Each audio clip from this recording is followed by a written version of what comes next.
content class. Everyone, please take your seats. Today we're going to be learning about composition, making sure you get the best angles, making sure your camera is straight, sturdy, stabilized, all the things. We're going to get into it right now. So first, grids. I leave my grid on my iPhone and I leave my grid on my camera. So I leave my grid on to make sure my content comes out like consistent. I will put my grid on and be like, all right, this product, if I'm showing a product, I placed it in the center, I'm gonna make sure I placed it in the center again. When I ask somebody to take my photo, I will tell them like, please leave some space above my head, make sure I'm in this square. Like, it really just helps you to know where to position yourself and to position things. The next tool I use is the virtual leveling tool. So I use this leveling tool all the time. You have to hit like the display button to make this pop up, but it will show all green dashes when your camera is perfectly straight. Because when I'm setting up my camera, it may seem like it's straight, but I know for sure that it's straight because I have all green dashes. Stabilization is really important. Like, that is why we use tripods, that is why we use gimbals, that is why we use all the things to make sure we get that steady shot, because the more steady the shot,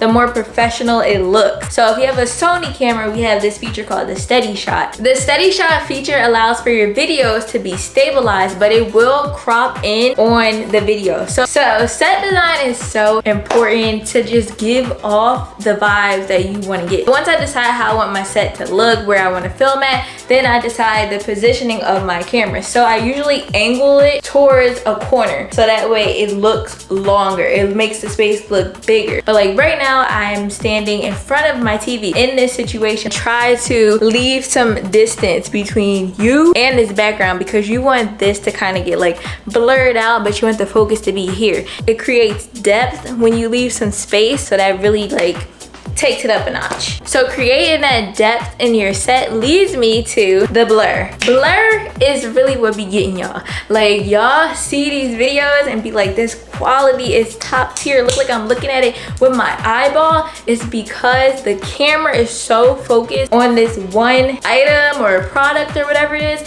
and then it blurs the background out and you're like, whoa, that is crispy clear. So how much blur depends on your aperture. It can get so confusing, but the easiest way for me to explain it is the higher the number, less blur. Smaller number, more blur. So the basic kit lens do not go this low. So that is when you have to buy a new lens, and that is when things start getting expensive. But on my camera, I have the ability to hit the defocus button and I will automatically blur out my background. It doesn't get super blurry, but it gets a good amount of blurry. For this to be a kit lens, yeah, 10 out of 10. So with making sure you have your item or you, whatever you're filming, positioned correctly, angled correctly, leveled out, and stabilized, all those things combined will set you up to have these high quality videos that are visually appealing and make the people want to see more. So for next week's class, I'm going to tell y'all about all the editing apps that I use. I'm going to tell y'all which ones are my favorite and which ones you can use, which ones are popular, all the things. So do not be late for class before somebody steals your seat. See you guys next week.